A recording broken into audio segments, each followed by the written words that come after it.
स्वागत है दोस्तों। आज हम एक कहानी के जादू में खुद को खोने जा रहे हैं, एक ऐसी जगह की जहां शांति है उसकी सबसे बड़ी शक्ति। यह कहानी है एक शांत जगह की, एक परिवार की जो एक दुनिया में जीने का सफर कर रहा है जहां हर ध्वनि एक खतरा है।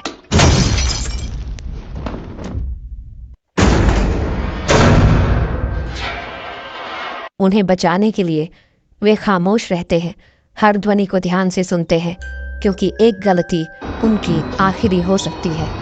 इस खामोशी की दुनिया में भय के अलावा कुछ नहीं है।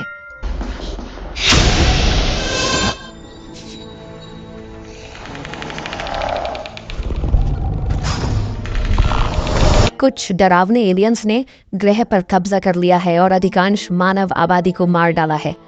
ईबॉट परिवार, माँ एवलिन, पिता ली, बाहरी बेटी रेगन और बेटे मार्कस और ब्यू अपस्टेट न्यूयॉर्क में एक जंगल के बीच में अपने अलग खेत पर रहते हैं और वे सावधानी बरतते हुए बच गए हैं, जैसे कि चटकती पत्तियों पर पैर रखने से बचने के लिए रेत के रास्ते बनाना और बात करते समय अमेरिकी सांकेतिक भाषा का उपयोग करना।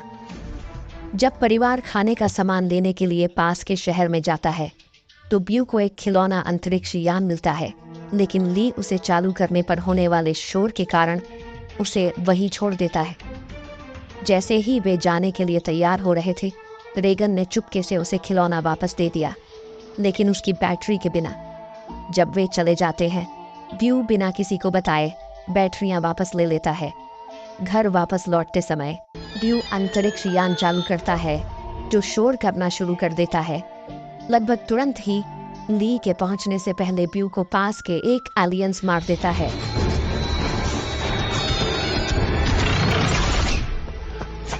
ब्यू की मृत्यु के 1 साल से अधिक समय बाद परिवार सामान्य स्थिति में आ गया है। एवलिन कई महीनों की गर्भवती है। मार्कस ली के साथ मछली पकड़ने जाता है, जबकि रेगन ब्यू की कब्र पर जाती है। जब हर कोई चला गया, एवलिन को दर्द होना शुरू हो जाता है। वह दर्द के कारण निकालने वाली आवाज को काम करने के लिए तहखाने की ओर जाती है।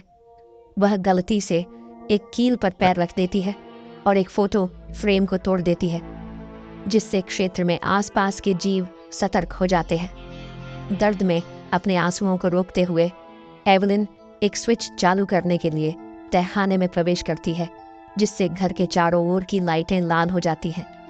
लाइट को देखकर मार्कस और ली तुरंत वहां पर आ जाते हैं। मार्कस और ली आतिशबाजी का उपयोग करके प्राणी को घर से बाहर निकालते हैं, जिससे एवलिन सुरक्षित रूप से अपने बच्चे को जन्म दे पाती है। रेगन आतिशबाजी देखकर घर की ओर वापस भाग जाता है। ली फिर घर में प्रवेश करती है और बच्चे और एवलिन को बाहर खलिहान में फर्श के नीचे छिपने की जगह पर ले आती है। बच्चा रोता है। खलिहान में एक एलियंस पहले से ही होता है और वह बच्चे की आवाज़ सुनकर उसे ढूंढ रहा होता है, लेकिन पानी के कुछ पाइप तोड़ देता है। एवलिन बाढ़ वाले ठिकाने में उस प्राणी के साथ जागती है जो अभी भी अंदर है, और उसे अपनी आवाज़ छिपाने के लिए गिरते पानी के पीछे छिपने के लिए मजबूर होना पड़ता है। मार्कस और रेगन मकई के एक साइलो के ऊपर जाते हैं और कुछ खेतों में आग जलाते हैं, लेकिन मार्कस साइलो में गिर जाता है और मकई में फंस जाता है। छिपने की जगह में मौजूद प्राणी साइलो की ओर भागता है और रेगन और मार्कस पर हमला करता है। ली रेगन और मार्कस को ढूंढता है, उन्हें ट्रक की ओर इशारा करता है और फिर एक प्राणी द्वारा घायल हो जाता है। मार्कस की चीखों के कारण प्राणी वाहन पर हमला कर देता है, लेकिन ली प्राणी का ध्यान आकर्षित करने के लिए चिल्लाता है। मार्कस और रेगन को सुरक्षित बचाने के लिए खुद मर जाता है। अपने घर वापस लौटते समय और एवलिन द्वारा स्वागत किए जाने पर उन्हें पास के एक प्राणी की चीख सुनाई देती है। वे घर में वापस जाते हैं, जहां जीव प्रवेश करता है और उन पर हमला कर देता है। रेगन को अपने कॉक्लियर इम्प्लांट के तेज शोर के कारण प्राणी की कमजोरी का एहसास हुआ। उसने उसके इम्प्लांट को हटा दिया और उसे माइक्रोफोन पर रख दिया, जिससे तेज शोर बढ़ गया, जिससे प्राणी दर्द से कराहने लगता है। उसके बाद रेगन उस पर गोली चला देती है और उसे मार डालती है।